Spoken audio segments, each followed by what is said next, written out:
High School in Littleton reeling tonight. 2 students have taken their lives in a matter of 4 days, and we know a lot of you are hurting. So we don't usually report on suicides, but then we heard from viewers worried about missing warning signs that could save a loved one's life. Here's Jackie Crea. In a matter of a few days, 2 of these letters were sent home to parents at Arapahoe High School. Heartbreak, struggling with loss, and grief, all at the center of this community.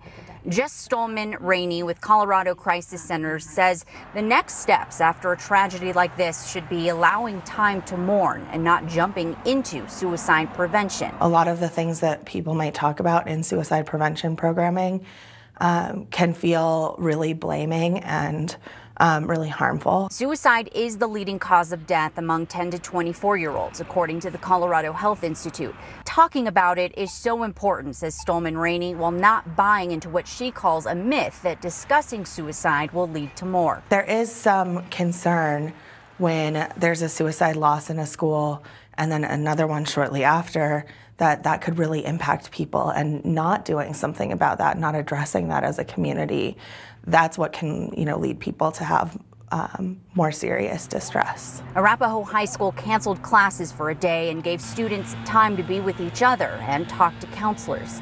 So really creating some space to talk with young people about what their needs are, what they feel is going on, and what would be most helpful. Overall, schools and families can make sure they're asking their teens what they need, an open dialogue all the time.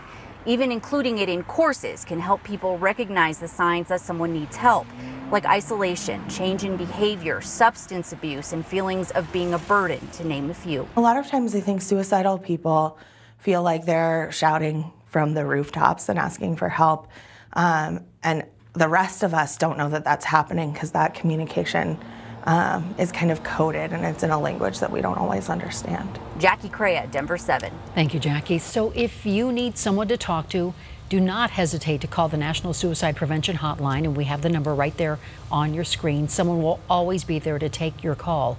We will also post the contact information for Colorado Crisis Centers. You can find them right now on thedenverchannel.com.